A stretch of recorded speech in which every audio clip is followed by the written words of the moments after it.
Okay, it is 11 a.m., 6 p.m. in Israel, so let's learn Torah and hopefully Pikudei Hashem Yisharim B'Samchei Lev. Teaching of Torah makes us happy and cheerful and connects us to eternity and to HaKadosh Baruch Hu. So it's a pleasure. We'll find out last week who we were related to, who we're not related to. I don't know what we're going to do this week. He doesn't give me advance notice. Our illustrious professor here didn't give me advance notice of what we're going to be talking about. So we'll find out right now. Bakasha. Yes, if you want, Rabbi Kelman, I will send you advance notice. I don't just decide on the morning of. I know that. No, it's good. To be in suspense is good. It makes the share, we eagerly await to find what we're going to learn. Very good. Okay, so last week we were dealing with the question of who are our relatives, and specifically with the question of are our spouses our relatives? And I wanted to, I didn't think that we'd finish talking about that. I'd like to begin by finishing off that topic. And that was in last week's Parsha, last week's Torah portion. And I wanted to pick up a few other issues that relate to Pshat and Midrash and Halacha in last week's Torah portion. So this will be a session that isn't just about one point. I'm hoping to have 4 different issues come up in this session, and I hope that they'll all hold together in some way. And I'll just begin by sharing my screen, and here we go. So the question that we were talking about last week, as we said, was, is my spouse my relative? And the problem was, just to review what we did last week, so we can move on from there. We noticed that in the beginning of chapter 21 of Leviticus, there's the list of the people for whom a Kohen can go to their relatives. He's allowed to make himself tameh, make himself impure by going to the funeral of the relatives that are listed here: mother, father, son, daughter, brother, and sister. And there is no mention of spouse here. And in fact, it is arguable, it's not totally clear, but it's arguable that the last verse here is saying that he shouldn't go to the funeral of his wife. Lo yitama ba'al be'amav lehechalo, ba'al da'amav, whatever that means, should not defile himself and so profane himself. So we saw that the earliest source that we have, the earliest halachic source on the subject, just like solves the problem and says, Ein she'ero ela ishto. The list of relatives here begins with the word she'ero, which most translators just say that means his relative. And the Midrash Halacha says she'ero means his wife. And so that text, with this new interpretation, is actually listing 7 relatives instead of listing 6 relatives. And those would be the 7 relatives. Those of us who aren't Kohanim, this law does not apply to us, but the other laws that apply to us relate to when we sit Shiva, when we are obligated to mourn, and we are obligated to mourn for the death of 7 relatives: mother, father, brother, sister, son, daughter, and spouse. So if you just take that as it is, then we've solved the problem. Of course, a spouse is my relative. That's what the Midrash Halacha said, and that finishes the discussion. But we noticed that Rambam didn't exactly buy into this, that he said that actually the end of law number 1 here is midivrehem sheyitabel ha'ish al ishto. Sitting Shiva for a relative is, according to Rambam, a mitzvah from the Torah, but it's only a rabbinic law. In other words, like, Rambam looked at this and he said, this isn't exegesis, this isn't interpretation. This is the rabbis expanding the law. And that's a big question when we look at Midrash Halacha. Are we looking at something that is attempting to be interpretation?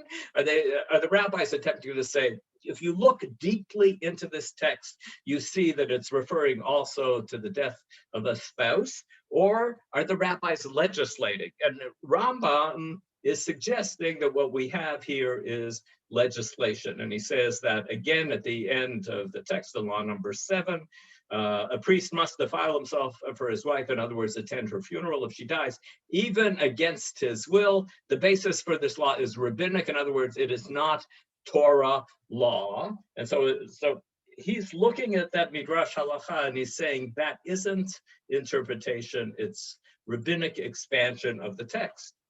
Rashi, on the other hand, says, well, that's what it means. And I gave you the text here. I'm not going to go through all of the twists and turns in Rashi's understanding, but Rashi says that, in fact, a Kohen does go to his wife's funeral, and he says, in the continuation that I didn't give you here, but that we saw last week, he says, "V'chein pshuto shel mikra."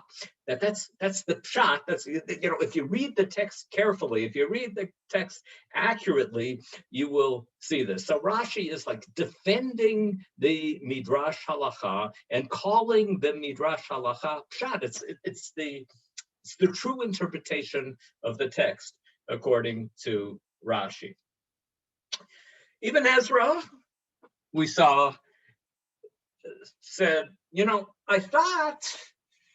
used to seem to me, or it would have seemed to me, that the text is saying that a Kohen doesn't go to his wife's funeral, but then I found that the rabbi said that he does go to his wife's funeral, and then he says at the end, this is how he often relates to problems of this nature. He writes, Batela Perusha Rishon, the first interpretation is canceled. So that's what Ibn Ezra does when he sees this conflict between the what seems to be the plain understanding of the text, or maybe the plain understanding of the text of what the rabbi said.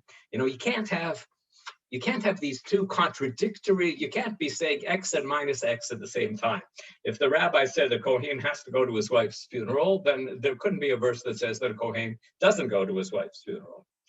On the other hand, Rashbam, his older contemporary, maybe 10, 15 years older than Ibn Ezra, is willing to juggle two balls at the same time, like this, the Pshat and the Midrash ball, even when they contradict each other. We saw this text also last time. He says, Shum Baal Be'ama Kohanim lo yitama li'ishto. No husband from the company of priests is allowed to defile himself by becoming impure through contact with the dead body of his wife. And because that would make him unfit for the priesthood, but that's not what the rabbi said. So Rashbam says, on the Pshat level, the Bible says one thing, and on the Midrash level, the Bible says something else. And it's an amazing idea. We may talk about this some more in some future session. It's amazing idea that, if you put this into theological terms, and you ask the question, it's very difficult to answer what exactly did Rashbam mean by this.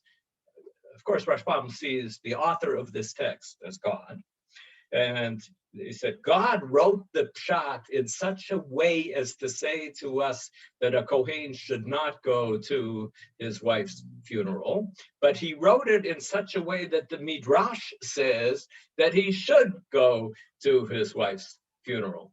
So asking this question, which I'm not going to answer today, what does that mean? But what's God doing if he's putting into the text two contradictory messages that you can extract from the text? One, if you use Pshat interpretation, and the other, if you use Midrashic interpretation. And it has been argued, and I think there is some basis to this, that Rashbam's Torah commentary was not popular because of this, and because so many Jews scratched their head when they looked at a commentary like this and said, like, what's he doing here? What does it mean? If somebody is a rebel against rabbinic Judaism, okay, he'll say, oh, the rabbis say this, but they're wrong, and here's what the text says. But that's clearly not Rashbam. Rashbam is extremely loyal to the rabbinic system. So why is he willing to live with this tension? Not going to answer that today, but I just point that out. We saw the very nice harmonizing approach of Rabbi Yosef Bechor Shor, who pointed out that it says here that, I shortened the biblical text. I said that the Kohen goes to the funeral of his mother, father, sister, son, daughter, brother, or sister, but the text actually says his unmarried sister, to which Rabbi Yosef Bechor Shor, he jumps on that fact and says, we see from this that the relationship between the brother and sister becomes superseded by the relationship between the spouses. And so from this we learn that Rabbi Yosef Bechor Shor is saying, and this is a very popular method in general of dealing with this problem of the tension between Pshat and Midrash, saying that if you look carefully at the text, you will see that the text actually supports the Midrash. And that's what he's arguing here, because the text says she has a husband, her brother doesn't make himself unclean, but her husband does, because that's the stronger relationship that she has. So obviously the Torah is suggesting that the relationship of spouses is stronger. Remember that this is almost like the opposite of what Rabbi Yosef Bechor Shor, contemporary Rambam is writing. Rambam is writing it's only a rabbinic law that a spouse that you said shiva for a spouse. It's not, and Bechor Shor said no. You look carefully in the Torah. The Torah is saying that a spouse is the strongest kind of relationship. There's just one more text that I wanted to read that we did not get a chance to read last time. Rabbi Baruch Halevi Epstein in his work, The Torah Tmima. I'll read it in English. Those who can follow along in the Hebrew. Many struggle to interpret this midrash. She'ero means his wife. What does it mean to say that She'ero means his wife? To me, the explanation is simple.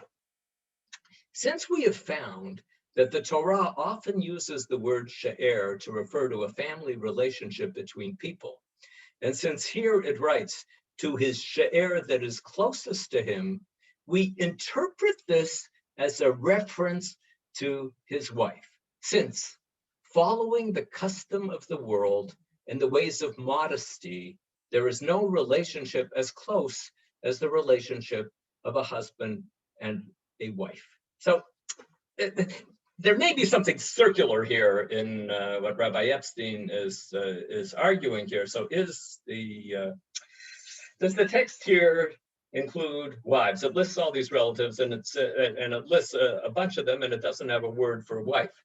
But he says, but it says to his close relatives, and we all know. And certainly somebody writing like this in the 20th century or in the last years of the 19th century knows that the closest relationship that people have is with their spouse. And so he says, that's what it means that she'ero, ein she'ero ela ishto. It just, she'ero means his close relative. And since we all know that our closest relative is our spouse, then there's no question. And he goes on, Rabbi Epstein is often very proud of himself for coming up with some new understanding of text. And he writes here, all those who had difficulty understanding this midrash made the mistake of thinking that the Talmud was saying that she'ero really means his wife, and that couldn't be the case. Think this through, and all will become clear. Obviously, that they couldn't be saying that. As we saw last time, that's not a possible Pshat level of interpretation of the word she'er. And he goes on. In the laws of mourning, Rambam ruled that the fact that a Kohen attends his wife's funeral is a rabbinic law. He thinks that the Midrash, she'ero means his wife, is just an asmachta. In other words, that it is not an interpretation of the word she'ero. It is a kind of artificial attaching of the halacha to the word. We will say more about this concept of asmachta in a further session, but what he's saying here is clearly Rambam understood that this wasn't exegesis that the rabbis were doing. This was not interpretation that they were doing. What they were actually doing was saying that this implies this It seems that he understood the word Shero as an introduction to the list of relatives that is enumerated after that. As we said, appears to be the simple Pshat reading of the text. There is much to say about this approach of his. Nevertheless, it is not impossible that he understands the language of the biblical verse in the way that I explained. I think that I can solve the whole problem of understanding how Rambam came to this by saying that Rambam agreed with me. And so, if we take the assumption that I think all of us in this session here probably take, that our closest relationship is with a spouse, and that it trumps any relationship that we have with any blood relative, and as the Torah Tmima says, that's just like so obvious that is the case. Then, according to the Torah Tmima, the problem disappears. Then logically, when you look at those relatives, you say kind of kal vachomer, a fortiori. If I sit shiva for my brother, then of course I sit shiva for my spouse, because the relationship with the spouse is so much closer. Last week, I toyed a little bit with the possibility that in biblical times, people actually felt that the strongest relationship that they had was with their blood relatives and not with their spouses. But Rabbi Epstein here in the Torah Tmima says, we all know that that is not the case. We all know that the person with whom we have the strongest relationship is actually our spouse. Okay. That's issue number one that I wanted to deal with today. And with your permission, I will go on to the next issue, which is also in last week's Torah portion. And the word Amav, which appears in the opening section that we read last week, and that we did not talk about when we were reading the opening verses of the chapter 21 in Leviticus. What does the word Amav mean? Okay, so everybody here knows that Am means people, and Amav means his people, his referring to the Kohen. So who are his people? And of course, the two simplest possibilities would be that his people means the Jewish people, or that his people means his tribe, the Kohanim. So the word Amav appears 4 times in the beginning of Vayikra. And does it twice in verses that are talking about all the priests. Speak to the priests, the sons of Aaron, and say to them, none shall defile himself for any dead person, be'amav. Lenefesh lo yitama be'amav. Okay, that's the first time that the word appears. Second time, Baal be'amav shall not defile himself and so profane himself. So we talked about that verse at length last week with the Baal there, with the possibility that Baal actually means a husband, but we didn't talk about that second word there, be'amav. And then we have twice in reference to the high priest. It says about the high priest, only a virgin may amav, may he take to wife. Betula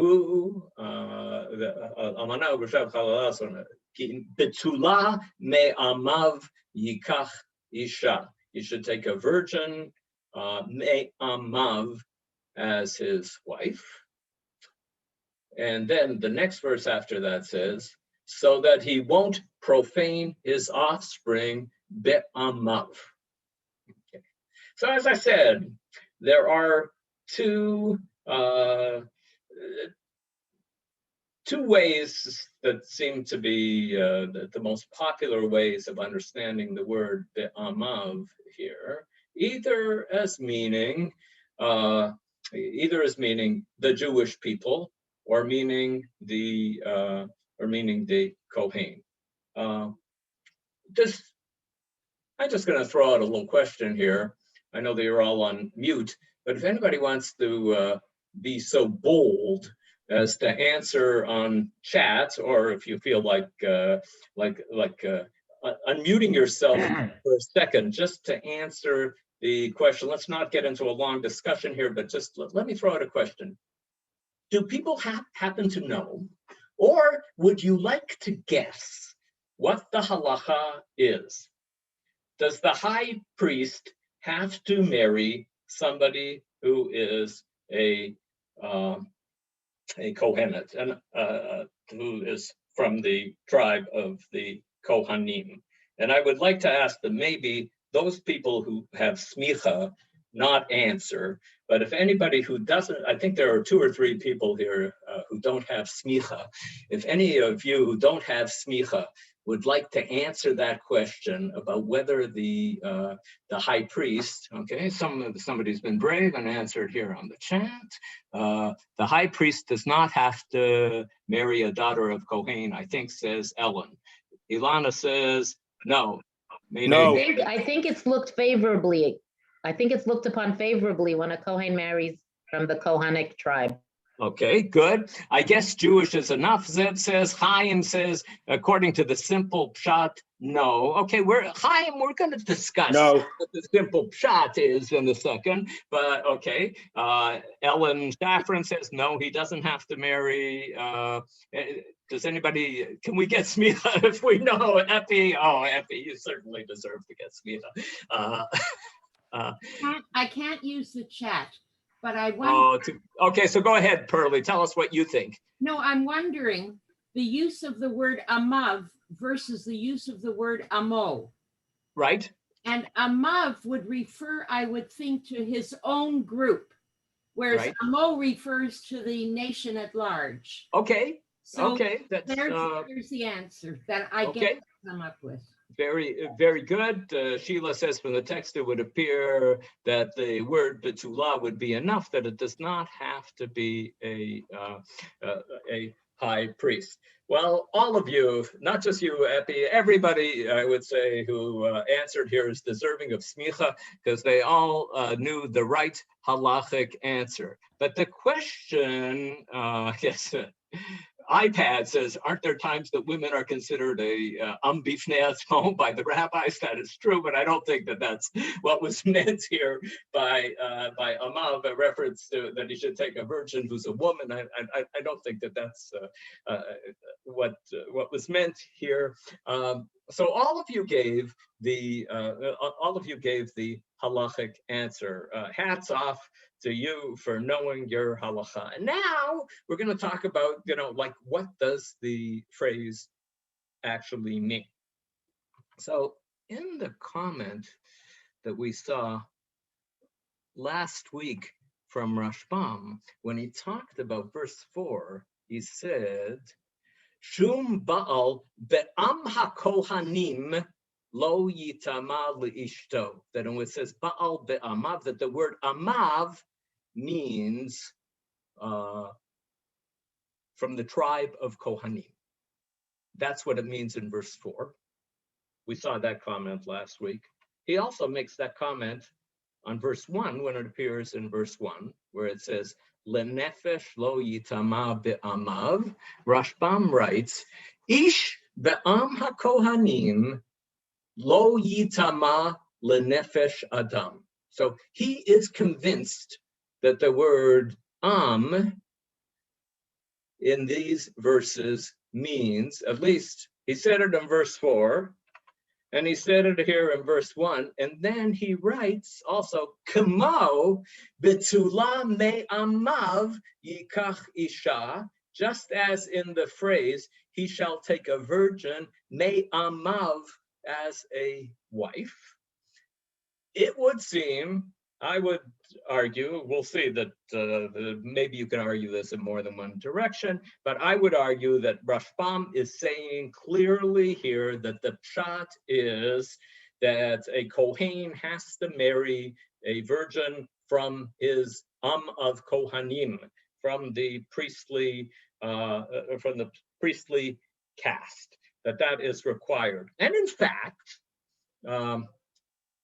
if you'd like an argument in favor of this, I know that none of you, when I threw open the question here, you all were unanimous about this, but I'll try to support the other position, which is, if it actually means that he's allowed to marry any Jewish virgin, what do you need the word me'amav there for? Is there an assumption that the high priest might be marrying somebody who isn't Jewish? Why doesn't it just say in the previous verse, in verse 13, it says hu isha bivtuleha yikach, without the word me'amav. And then in verse 14, it says, Betula me'amav yikach isha. So why is it saying that he can marry somebody as long as she is Jewish? That would seem a very strange thing to be saying. So Rashbam seems to be saying here that when it says here, he shall take a virgin me'amav, he means that the Kohen Gadol, the high priest, has to marry somebody from the tribe of Kohanim. Shadal, Samuel David Luzzatto, the beginning of the 19th century in Italy, quoted this comment of Rashbam and writes at the end of his quotation here, Ki lefi hapshat tzarich shetiyeh kohenet. Since, following the Pshat, Shadal disagrees with all of you. He thinks that the pshat of that phrase is betula me'amav, is that she has to be from the tribe of Kohanim. And we find that this is like a very common understanding. This Baruch Levine, a modern critical Bible scholar who wrote the commentary on Leviticus in the JPS Torah commentary. He wrote on this verse here. Again, the term kin, refers specifically to the priestly clan, as was true in verses 1 and 4. This means that the high priest must marry a virgin from a priestly family.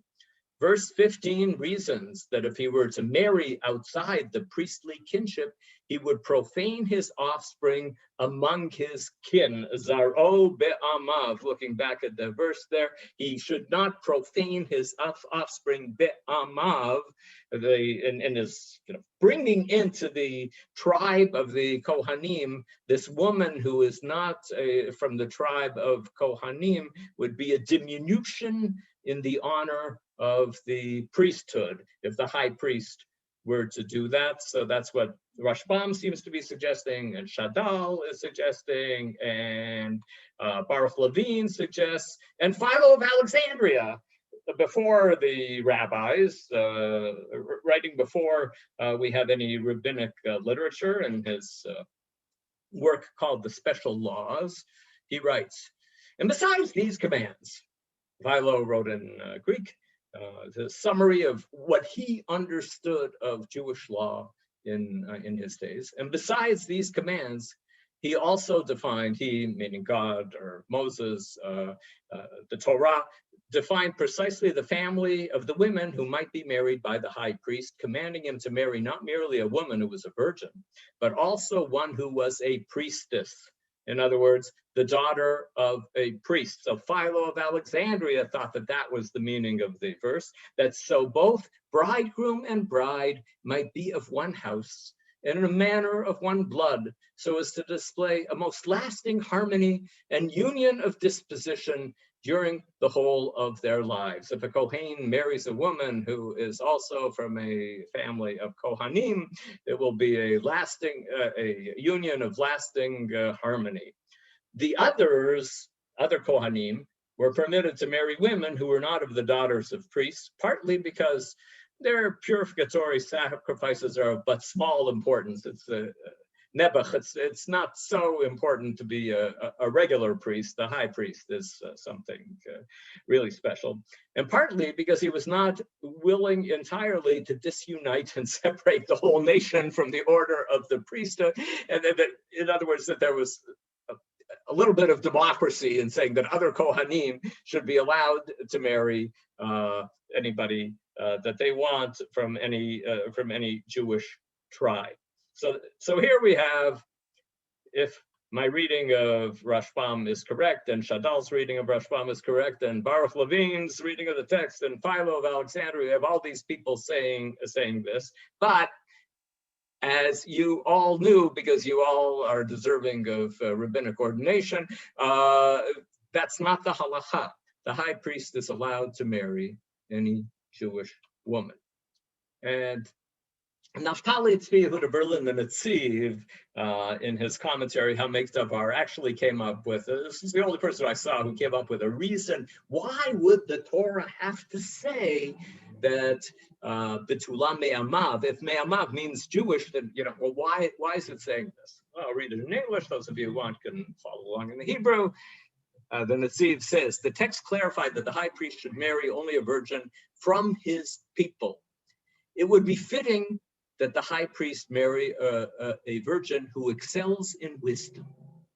It'd be a good idea if he really found a wonderful bride. But if he does not find one like that, he should marry any virgin from his people. He can't remain single.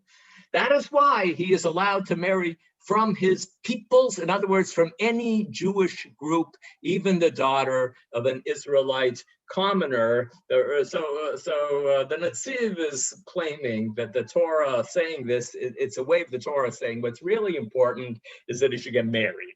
And that's why we're saying he should marry anybody, me'amav, and it looks as if the Netziv may be commenting on the same thing that Perley commented on before, on the plural form here. And the plural is a suggestion from any one of the tribes of the Israelites.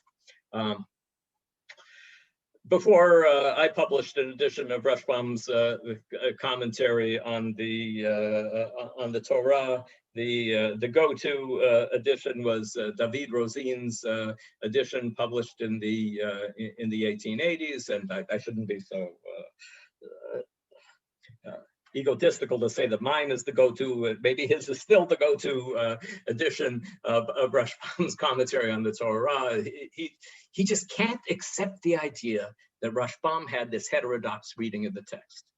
He knows that the halacha is that the Kohen Gadol can marry any Jewish woman, and so he writes here, Rav Shmuel David Lutzato bebeura Torah ta'a b'havanat divrei Rashbam. He didn't understand Rashbam correctly. He's standing up for Rashbam and saying Rashbam would not be offering.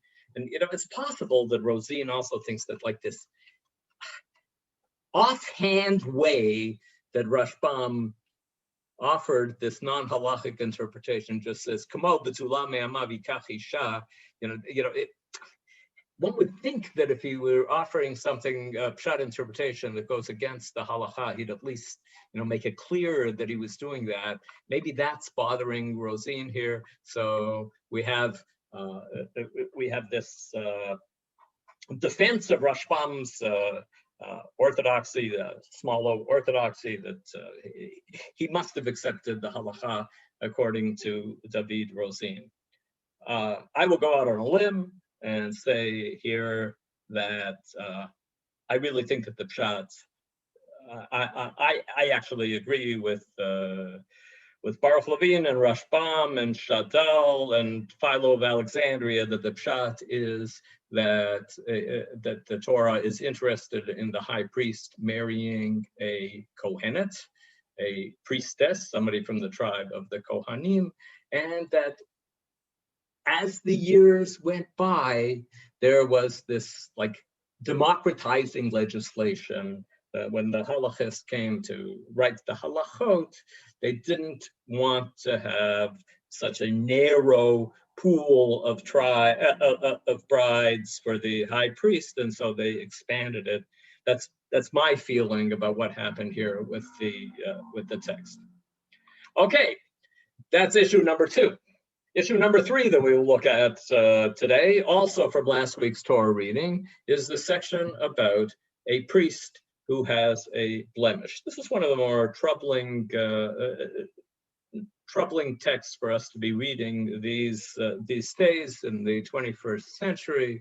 The text a little further on in last week's Torah portion, the Lord spoke further to Moses, speak to Aaron and say, no man of your offspring throughout the ages who has a defect shall be qualified to offer the food of his God. No one at all who has a defect shall be qualified. No man who is blind or lame or has a limb too short or too long. And then the list of more blemishes goes on.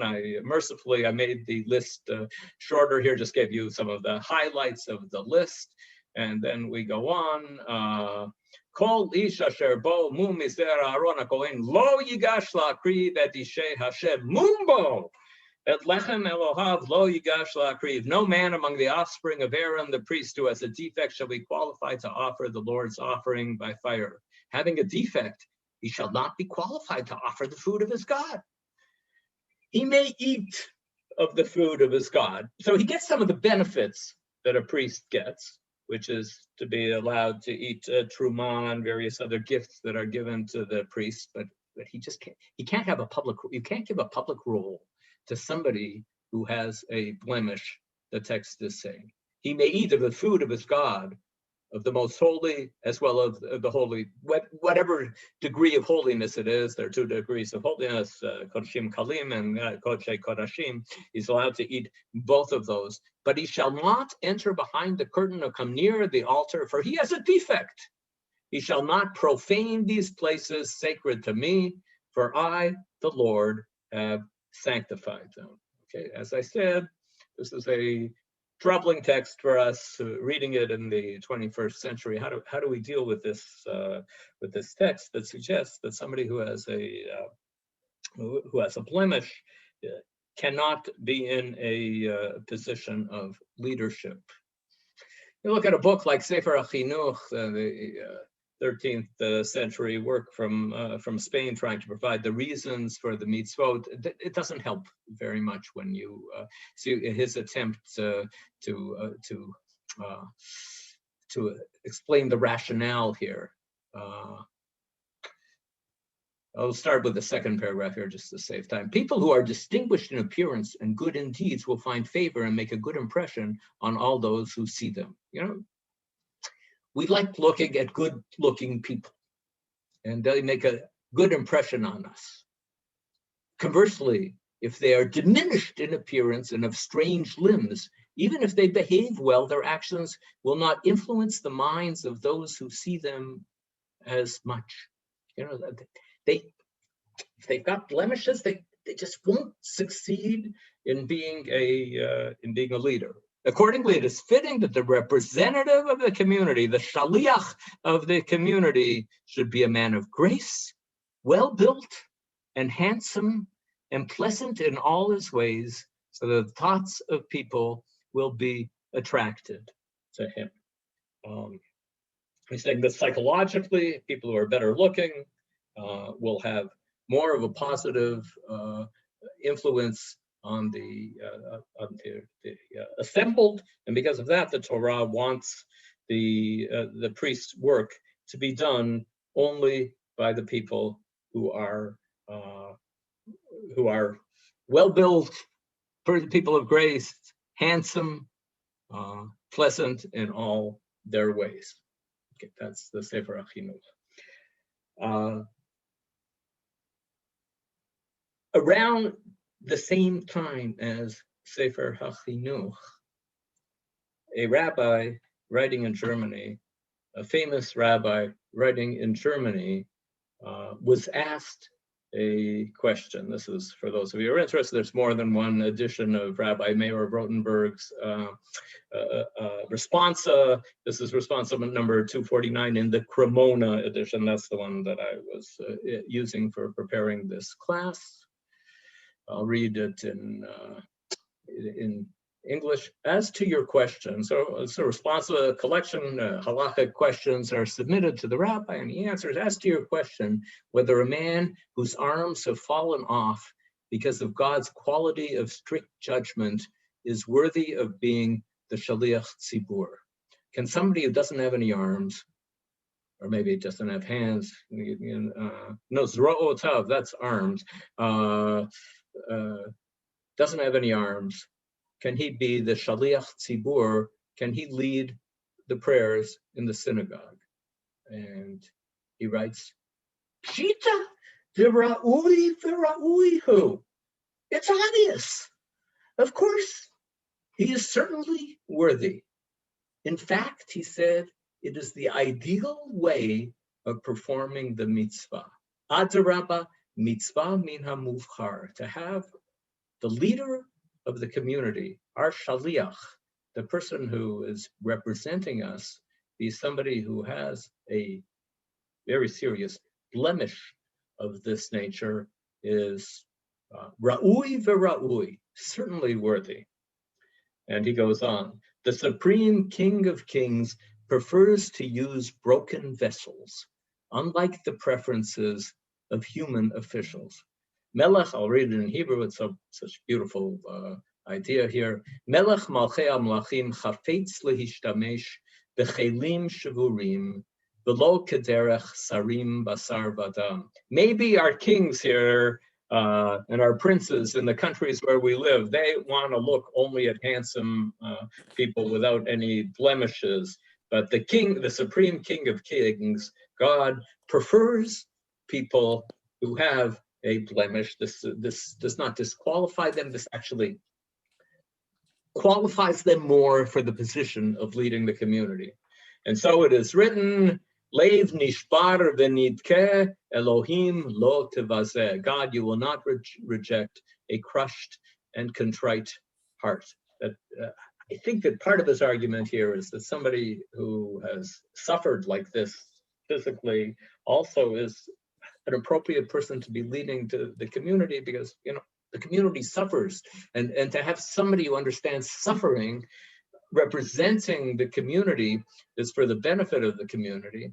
But of course, Rabbi Meir of Rotenberg knew last week's Torah reading, and so he finishes at the end. He says, only priests are disqualified because of blemishes. That's a rule that applies only to priests. What is Rabbi Meir of Rotenberg doing? He's taking this rule that's a problematic rule, a troubling rule for many of us, and he's restricting it and saying that it only applied to priests. And of course, in the days of Rabbi Meir of Rotenberg, there is no temple in Jerusalem. There is no place where the priests can go and conduct their priestly duties of offering sacrifices. I just point out, notice that the text itself says, Ish mizaracha lidorotam.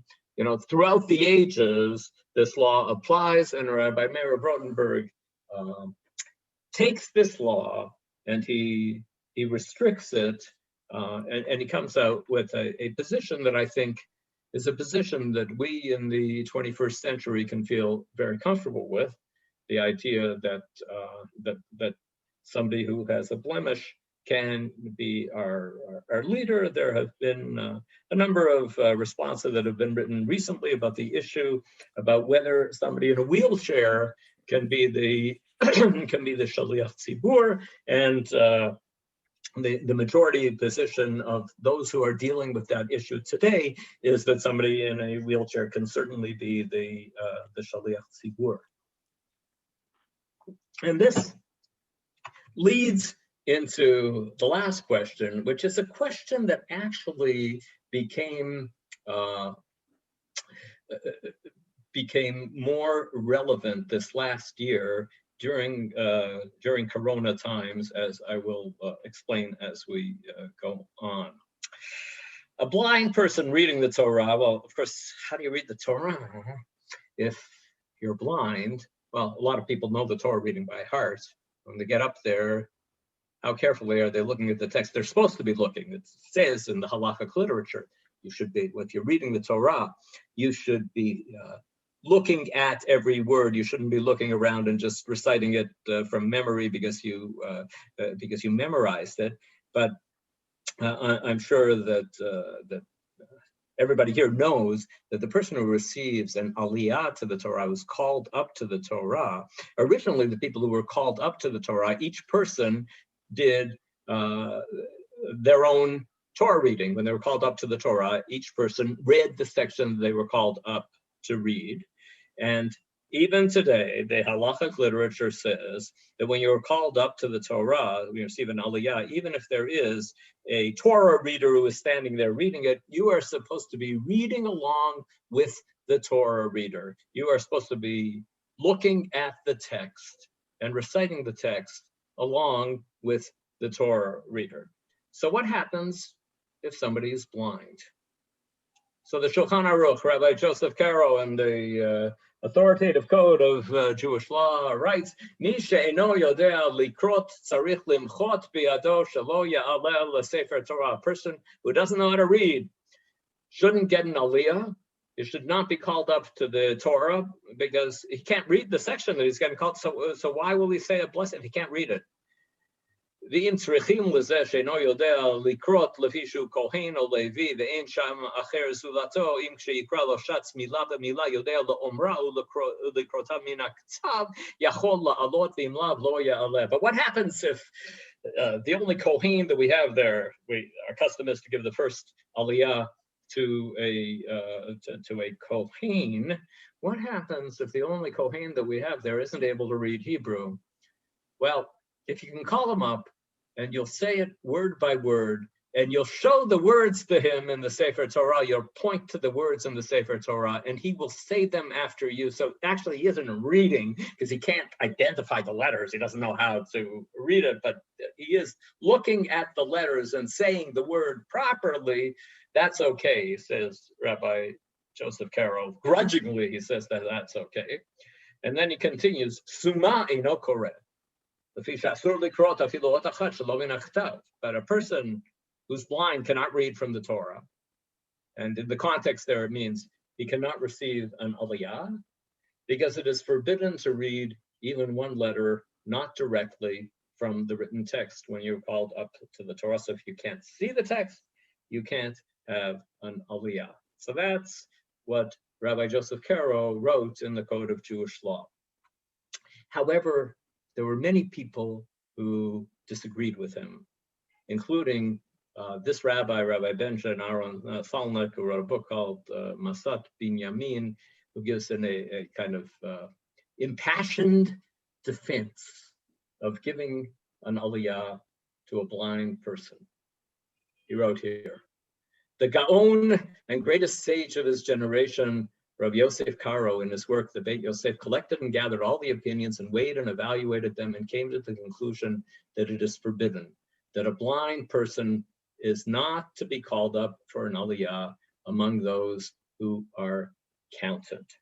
That's his summary. He says, Rabbi Joseph Caro, the Shulchan Aruch is the shorter work written by Rabbi Joseph Caro. There's the longer work of the Beit Yosef, where he goes through all the previous literature on the subject and then comes to the conclusion, no way, can't have a blind person getting an aliyah. But Rabbi Salnik goes on, now in my old age, vision has darkened from my windows and my eyes have grown dim from sight. According to what the Rabbi Yosef Caro concluded, I will be driven away this day from seeking refuge in the inheritance of the Lord, in the Torah of truth and of eternal life, that I shall not be included in the number of those who are counted to rise up and read the Torah. He's shocked that now that he's losing his vision in his old age. I noticed here that he lived to age 70, so in his 60s, he's writing this and saying, I've lost my vision, and therefore I said and I decided in my heart, God forbid that I should abandon the way of the tree of life and cease grabbing onto its branches. And I will now open with a halachic discussion to determine why the rabbi did such a thing to me. Lirot ama asali harav kacha. Why did Rav Yosef Caro treat me like this? Why is he saying that I do not deserve to have an aliyah because I am blind? At the end of the response written by Rabbi Salnik, he concludes that a blind person can have an aliyah, and many halachic authorities disagreed with Rabbi Yosef Caro about this issue. the argument the Rabbi Yosef Karo is a strong argument. You're supposed to be reading the Torah. I can't read the Torah. You can't read the Torah.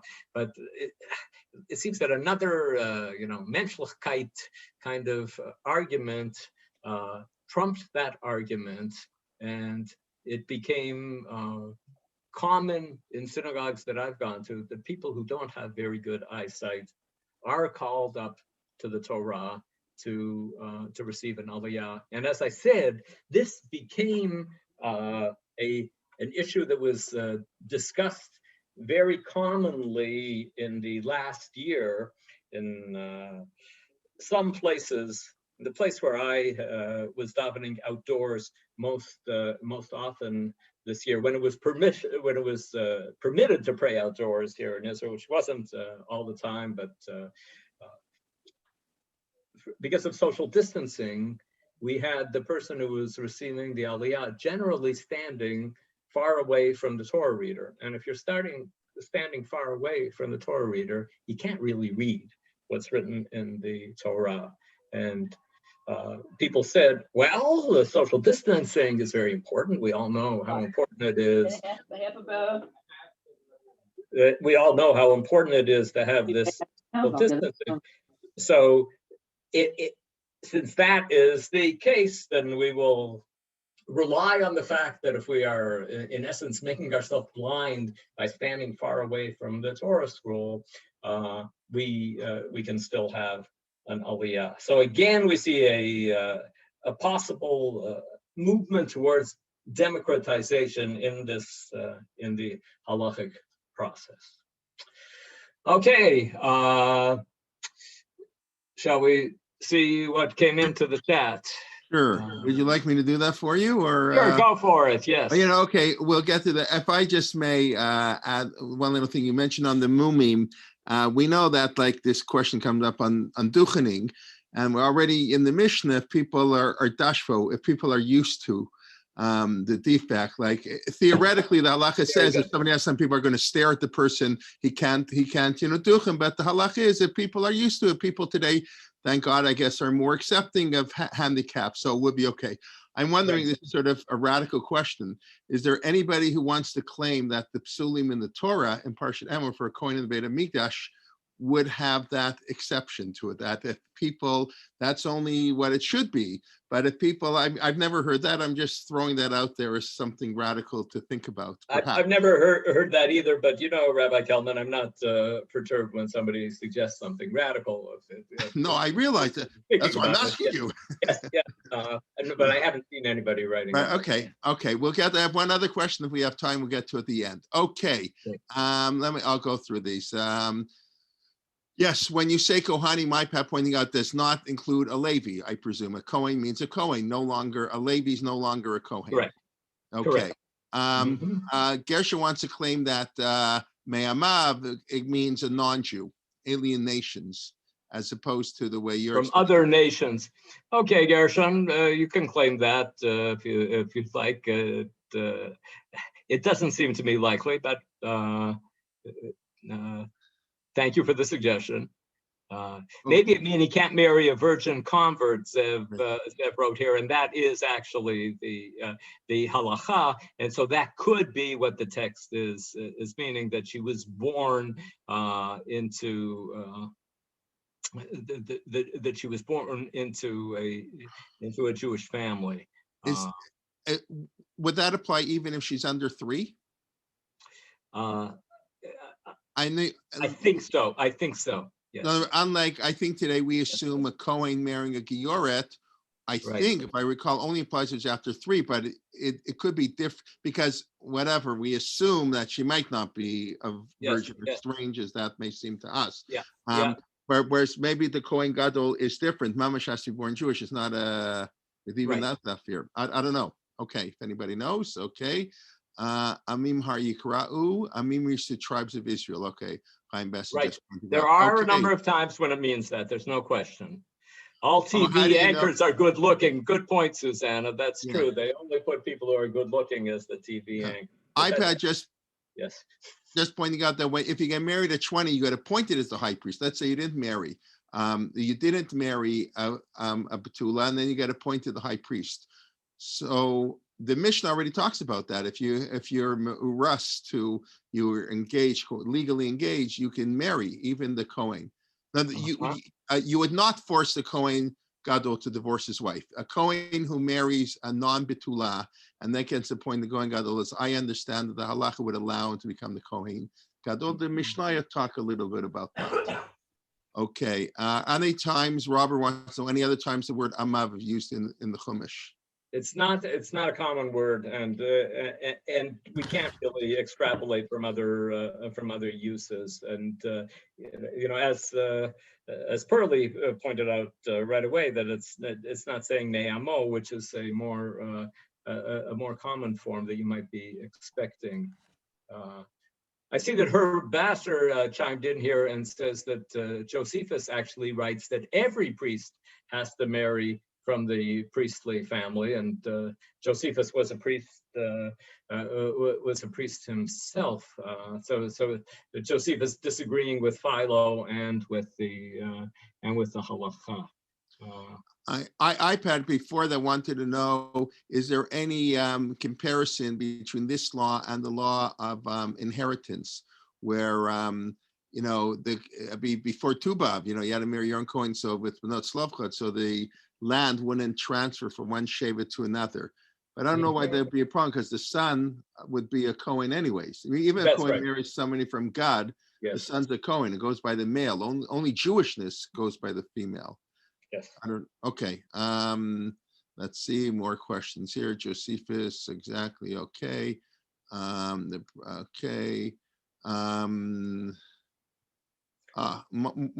Crisell, it's always a pleasure pointing out that he reads from the Haftorah. Those who know Marty from Toronto, wonderful.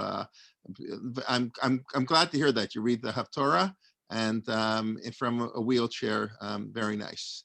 I'm delighted that your shul allows that, and I whatever shul it is, I hope to get there and daven there at a shul that allows things like that. That's, okay.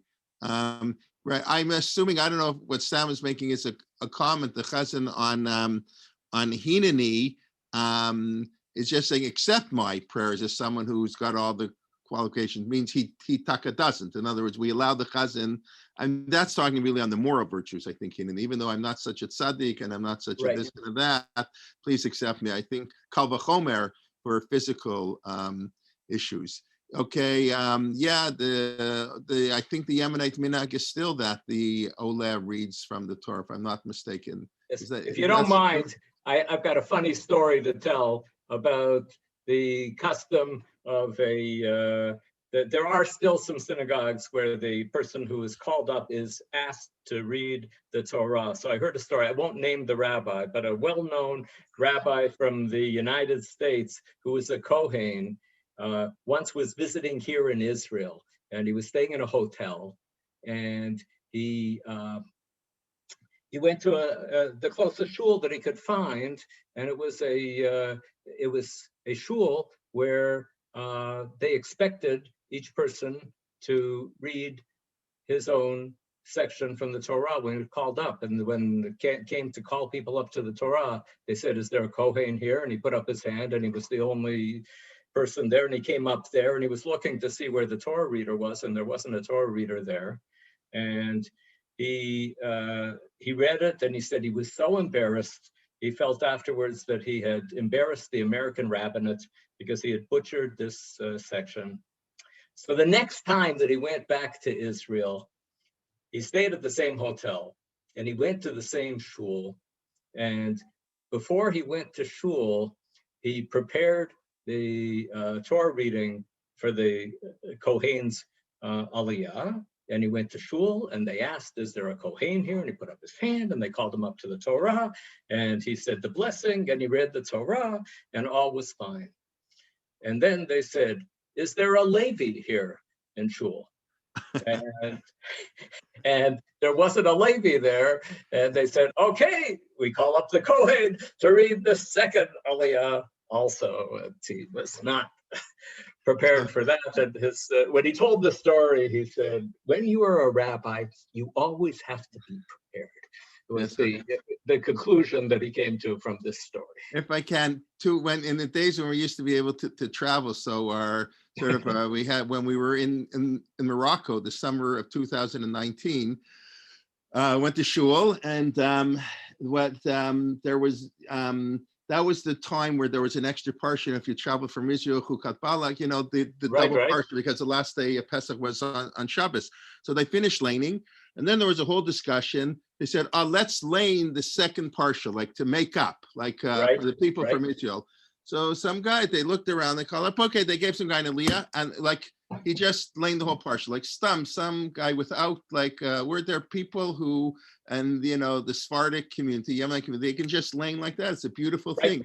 Of course, I don't really understand how it's halachically allowed. That's a separate problem. I don't understand, because we instituted a balkore exactly not to embarrass people, like like the rabbi. So I don't exactly know what the heter is for this, and if even if, from what I said, Rav Soloveitchik didn't like it sometimes, like at a youth meeting, they give out like 7 aliyot, and each kid who would get in the parsha would get his aliyah. He didn't think that was appropriate, because the takan is you dafka have a balkori not to embarrass somebody. But okay, anyways, that's interesting. Yes, that's what can we say?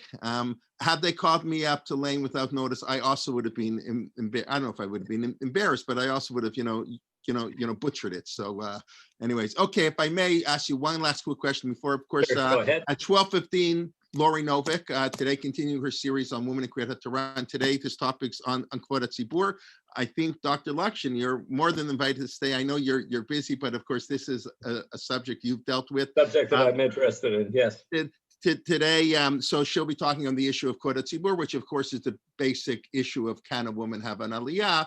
The Gemara says yes, and the Gemara says, but we shouldn't do it because of Kvod HaTzibur. So that's going to be in 13 minutes. But if I can just ask you very quickly, maybe you want to comment on it next week, because I think we got through all the questions. I still have a question. Okay. You want to go ahead, or you'll get the phone, I'll ask the question. so because I left the phone off. Several things. One is the comment about the high priest is without mum, but remember the animal that he's offering also has to be. That's right, for sure. Maybe there's a connection. Yes, the lists are very similar. You're right, Pearlie. The lists are very similar of the blemishes of the animal and the blemishes of the priest. They're not identical, but they're similar. Yeah. So that's one maybe. But another point is the issue of the Aliyah is different today than it was then, because in your shul, Marty, or in mine for the most part, the Aliyah is simply the bracha. That's right. That's not a question of reading. Look, I can't see to read the Torah anymore, and I was a really good reader in my congregation. And I recognize that if I can't read, the fact that I may know the portion by heart is irrelevant, and I accept it because that's the way life goes. Yes, very nice. It's nice to accept the changes that happen to us as we go old. But that Rabbi Solnik there, he was having none of it. He said, "I'm upset with Rabbi Joe, and think he's blind and he's writing this, and that responsum of his goes on forever." I just took out a little bit of it. If you want to read more of it, even if you don't have access to the original source, Rabbi Dov Linzer wrote an article that's available on the web. So if you just Google Dov Linzer Aliyah blind person, you can see more of that moving responsum that was written by that Rabbi Solnik in the 16th century. I'm almost finished Danny Sperber's book on the importance of the community rabbi. His mastery of the sources is really unbelievable. And he has a whole section there where he talks on leniencies, and he talks about handicap and everything. And he discusses some of these questions about blind people reading the Torah, wheelchairs, etc. And he refers to, I haven't have the book, and I haven't looked at it. Maybe I'll take a look at it. Halacha and Handicap by Tzvi Mark. This is 890 pages. No, I'm sorry. With all the footnotes and bibliography, 950 something pages. Yes. So on the halachas of, you know what, I haven't read it, but maybe I'll inspire to flip through it. So there is much discussion on this. And yes, of course, we have a much different, I don't know much different, but yeah, you put it correctly. I think all of us we read this in the Torah and it's a little bit jarring for us, which is why I asked my original question. Is there anybody who says that that's like the sort that would be different parameter, than, but we can be mochel. It's sort of like a kvod habriot thing, like we can be mochel on tuchni. I'm not aware, but I was just throwing it. Yes. Okay, I'll have to leave my question for next week. We'll let you go. The second question that I had, but we'll take a 9-minute break.